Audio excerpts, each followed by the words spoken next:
मेरे ख्याल से हम सभी का जो पर्पस ऑफ लाइफ है वो एक ही है, ग्रोथ,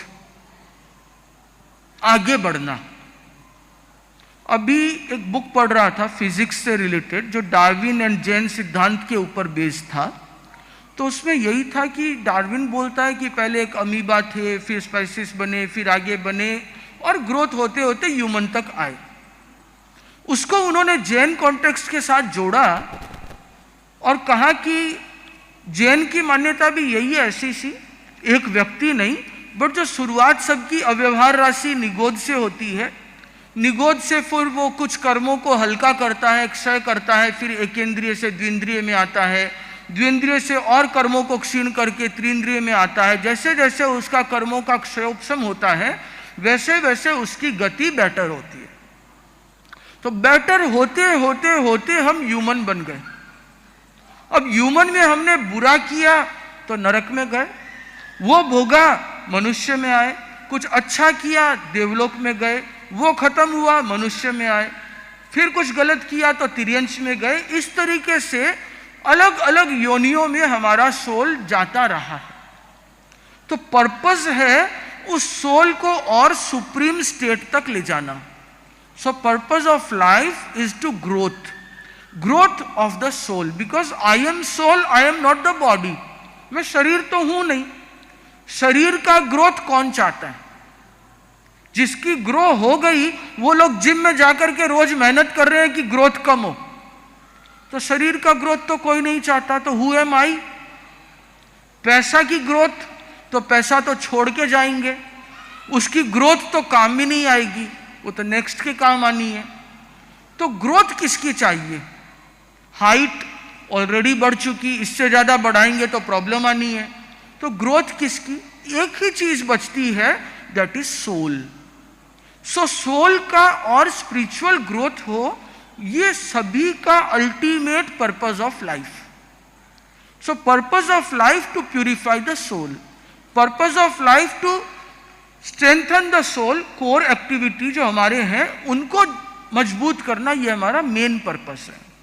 अब उस पर्पस के लिए बॉडी है, तो उस बॉडी को सस्टेन करने के लिए दूसरे छोटे पर्पस स्टार्ट होते हैं। जैसे एग्जांपल, बिजनेस में पर्पस क्या है? पैसा कमाना।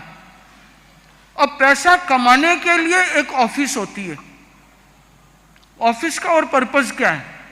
और ऑफिस होगी तो वहां पे एक टेबल होगा, एक चेयर होगा। तो चेयर भी किस लिए है? पैसा कमाने के लिए, बट पर्पस चेयर नहीं है। तो उसी तरीके से पर्पस बॉडी नहीं है, बट चेयर का भी ध्यान तो रखना पड़ेगा, टेबल का भी ध्यान तो रखना पड़ेगा, सिस्टम जो लगाया है, लैपटॉप रखा है, उसका भी ध्यान तो रखना ही पड़ेगा। उसी तरीके से बॉडी का भी केयर करना पड़ेगा, ताकि बॉडी यदि स्वस्थ होगी तो वो स्पिरिचुअल ग्रोथ में हेल्पफुल, सपोर्टिव बनेगी। So main purpose of life is spiritual growth, कि मेरा क्रोध मान माया लोभ कम हो, मेरे में सहजता आए, मेरे कर्म कम हो, और मैं अपनी आत्मा का और विकास कर सकूं। जितना हो सके उतना करें। अब उसके लिए मुझे बॉडी को भी ठीक रखना है। बॉडी को यदि चलाना है तो यदि एक गृहस्थ है तो उसे बिजनेस करना है, एक साधु है तो उसे गोचरी जाना है। मेरा गोचरी जाने का पर्पस क्या है? बॉडी को चलाना। तो गोचरी जाऊंगा, उसके लिए मुझे झोली भी डालनी है, झोली डालूंगा तो मुझे पात्री भी रखनी है। सो एक से दूसरा, दूसरे से तीसरा पर्पस अपने आप कनेक्ट हो जाता है। उसी तरीके से एक हाउस होल्डर के लाइफ में भी बॉडी को चलाने के लिए फैमिली होती है, फैमिली की कुछ रेस्पॉन्सिबिलिटी होती है, उसके लिए बिजनेस होता है, बिजनेस के लिए वापस कुछ करना होता है। बट अल्टीमेट पर्पस यदि दिमाग से निकल जाए तो तकलीफ है। So ultimate purpose of the life is growth of our soul, own soul. उस सोल की ग्रोथ के लिए रिक्वायरमेंट है बॉडी की, तो बॉडी को ठीक से रखना, और उस बॉडी के साथ रिक्वायरमेंट है फैमिली की, सोसाइटी की, तो उनके अकॉर्डिंग अपना पर्पस बनाना। बट उस पर्पस के साथ में ये इंपॉर्टेंट है कि मेरा पर्पस या किसी वस्तु का पर्पस, जैसा कि उस दिन भी हमने डिस्कस किया था कि गाड़ी का पर्पस यहां से वहां ले जाना है, चाहे वो मर्सिडीज से जाओ चाहे टोयोटा से जाओ, वो सेम डिस्टेंस लगभग सेम ड्यूरेशन में कवर करती है बॉम्बे जैसी सिटी में।